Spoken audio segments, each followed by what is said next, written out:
اے میرے مسلمان بہنوں، بھائیوں اور بزرگوں، حضرت صلی اللہ علیہ وسلم صاحب شریعت نبی تھے، کیونکہ آپ صلی اللہ علیہ وآلہ وسلم دنیا میں ایک نیا دین یعنی دین اسلام لائے تھے۔ آپ صلی اللہ علیہ وسلم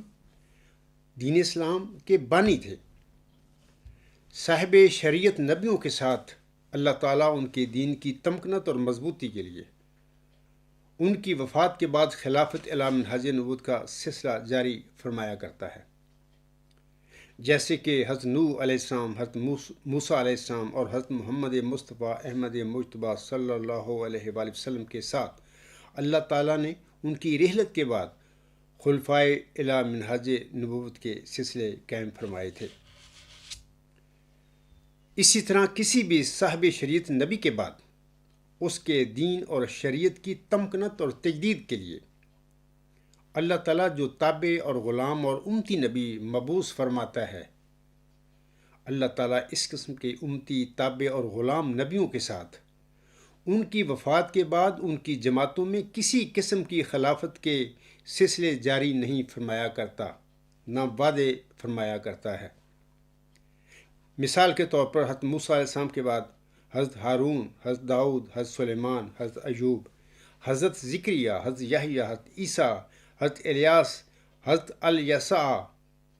حضرت یونس علیہ السلام، یہ سارے نبی تابع تھے حضرت موسیٰ علیہ السلام کے بعد۔ موسی شریعت کی تمکنت اور اس کی مضبوطی کے لیے اللہ تعالیٰ نے ان سب کو مبعوث فرمایا تھا۔ یہ سارے نبی تھے اور دین موسیٰ کے مجدد تھے، تو ان کی ساتھ اللہ تعالیٰ نے نہ ان کی وفات کے بعد خلافت الی منہاج نبوت کے سلسلے جاری فرمائے، نہ ان سے وعدے کیے تھے۔ اور اسی طرح سامعین کرام، حضرت ابراہیم، حضرت اسماعیل، حضرت اسحاق اور حضرت یعقوب علیہ السلام کے بعد بھی اللہ تعالیٰ نے کوئی خلافتی سلسلے جاری نہیں فرمائے تھے، اور نہ ہی ان کی ضرورت تھی ان کے زمانے میں۔ حضرت صلی اللہ علیہ وسلم کے بعد آپ کی امت محمدیہ میں 14ویں صدی ہجری کے سر پر حضرت مرزا غلام احمد علیہ السلام کو اللہ تعالیٰ نے بطور امام مہدی و مسیح موعود، مجدد الف آخر، خاتم الخلفاء اور بطور امتی نبی مبعوث فرمایا تھا۔ آپ علیہ السلام پر نہ تو سورت نور کی آیت 56 یعنی آیت استخلاف نازل ہوئی، اور نہ ہی آپ کے الہامی کلام میں اللہ تعالیٰ نے آپ سے آپ کے بعد کسی قسم کی خلافت جاری کرنے کا وعدہ کوئی فرمایا تھا، اور نہ ہی آپ نے اپنے بعد اپنی وصیت میں کسی قسم کی خلافت کو جاری کرنے کی نصیحت فرمائی تھی۔ صرف آپ علیہ السلام کو بخشے گئے نشان رحمت یا ذکی غلام یا مسلم موعود یا روح القدس پا کر کھڑے ہونے والے تک آپ علیہ السلام اپنے پیروکاروں کو ایک عبوری انتظامی ڈھانچہ دے کر گئے تھے، جو کہ ایک صدر انجمن احمدیہ، جس کا دوسرا نام مجلس معتمدین بھی ہے، پر مشتمل تھا۔ اسی مجلس معتمدین کو حضور صاحب نے فرمایا تھا کہ یہ میری جانشین ہے۔ کسی فرد واحد کو حضور صاحب اپنی زندگی میں یہ نہیں فرما کر گئے تھے کہ یہ فرد واحد جو ہے بعد میں میری وفات کے بعد میرا جانشین ہوگا، ایسی کوئی بات نہیں۔ ہاں، صدر انجمن احمدیہ یا مجلس معتمدین کو بحیثیت مجموعی حضور صاحب نے اپنا جانشین قرار دیا تھا۔ تو یہ جو میں بات کر رہا ہوں کہ یہ جو صدر انجمن احمدیہ تھی اور مجلس معتمدین تھی، یہ حضور صاحب کا بنایا ہوا ایک انتظامی ڈھانچہ تھا، عبوری انتظامی ڈھانچہ تھا۔ اس میں حضور صاحب نے کسی قسم کی خلافت کا اپنے پیروکاروں کو کوئی وعدہ نہیں دیا، نہ یہ کہا تھا کہ میرے بعد تم خلافتی سلسلے جاری کرنا۔ میں اپنی اسٹیٹمنٹ، اس بیان کے ثبوت کے لیے جناب مرزا بشیر الدین محمود احمد کا خود ایک میں اقتباس یا ان کا بیان آپ لوگوں کو پڑھ کر سناتا ہوں۔ 1914 میں تو وہ خلیفہ ثانی بنتے پھر رہے تھے، یعنی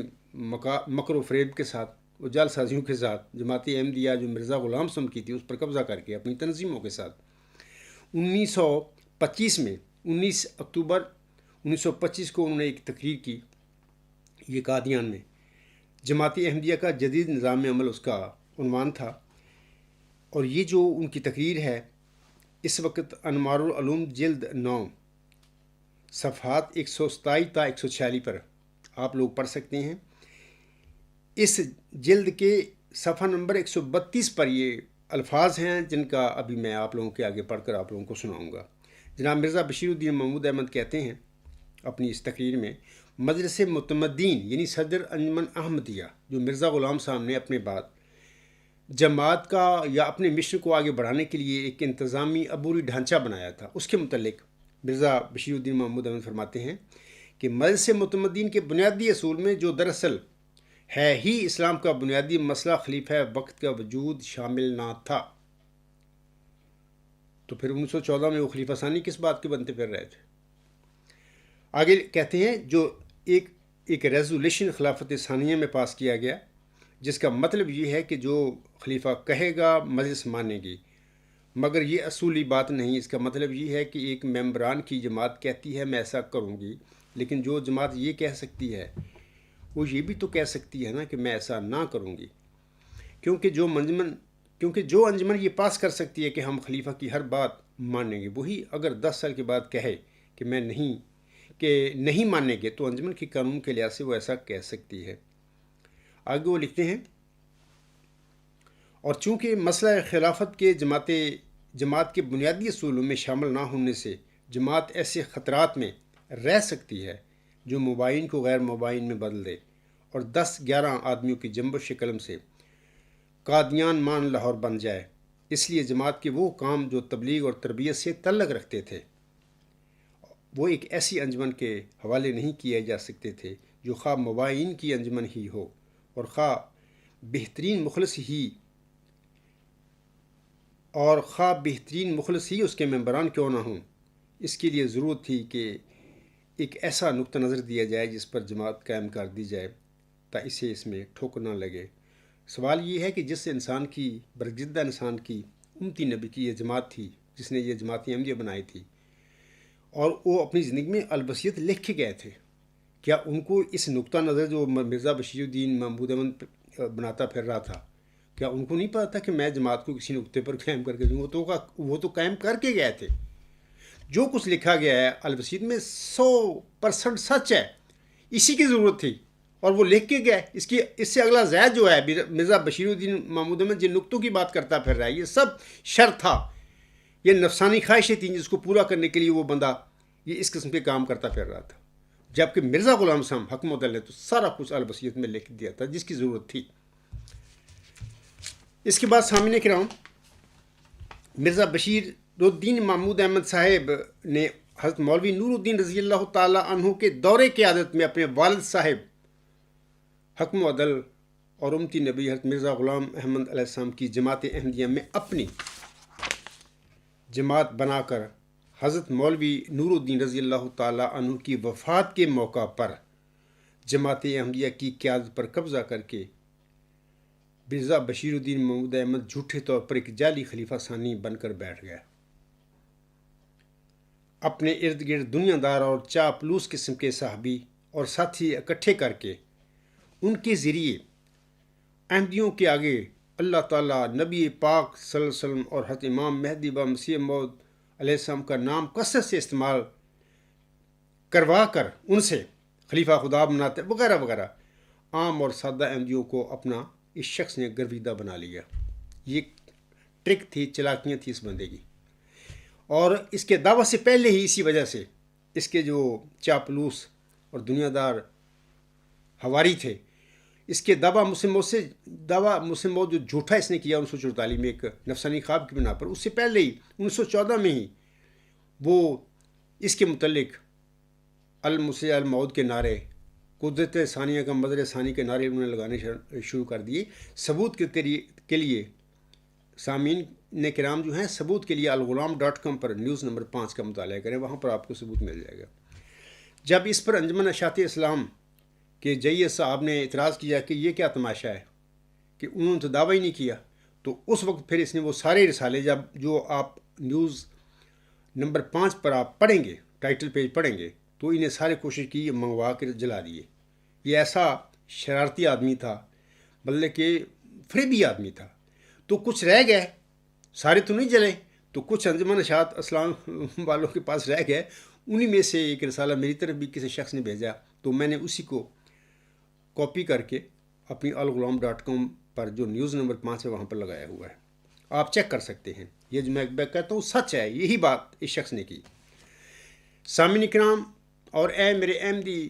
بہنوں بھائیوں اور بزرگوں، اور اس طرح میرے مسلمان احمدی بہنوں بھائیوں اور بزرگوں، جب اللہ تعالیٰ نے مورخہ 10 مارچ 1954 کو سورت الحاقہ میں دی گئی اپنی وعید کے مطابق ربہ میں نماز عصر کے بعد مسجد مبارک میں اس مکار اور فریبی کے مسلح باڈی گارڈوں کے ہوتے ہوئے اس کی قطع وطین کر دی، یعنی اس کی شرک کاٹ کر نہ صرف اسے مفتری اللہ ثابت کر دیا بلکہ اسے ایک عبرت کا نشان بھی بنا دیا۔ اپنی قطع وطین کے بعد بھی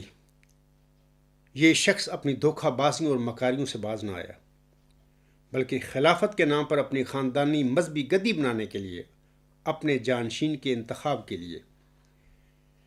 جماعت کی مجلس شورا کی بجائے، یعنی مرزا غلام صاحب کی جماعت تھی، اس کی مجلس شورا ہونی چاہیے تھی نا۔ آج کل الحمدللہ جماعت احمدیہ صاحب میں خاک صاحب نے ایک مجلس شورا بنائی ہوئی ہے، آزاد اس کے ممبر ہیں، آزادی ضمیر ہے، ان کو حق ہے فیصلہ کرنے کا۔ تو ایسے ہی اس وقت اس شخص نے جماعت کی مجلس شورا کی بجائے جماعتی ملازمین جو کہ اس کے ہی اپنے تنخواہ دار ملازم تھے، ان کی مجلس انتخاب بنا کر بیٹھ گیا۔ ظاہر ہے کہ جو اس کے ملازم ہوں گے، جس کے ملازم جس سے تنخواہ لیتے ہیں، اس کی خواہش اس کے اشارے کے برخلاف تو وہ کر ہی نہیں سکتی، وہ تو ملازم ہے، وہ کہاں کی مجلس سے انتخاب ہو گئی؟ آزادی ضمیر سے محروم کر کے معصوم، مظلوم اور بے زبان احمدیوں کو اسیر بنا کر سامعین کرام خلافت کے نام پر اس بلائے قادیان کا خلافتی فراڈ یا ڈرامے کا یہ سلسلہ جماعت احمدیہ قبرستان میں آج تک چلا آ رہا ہے۔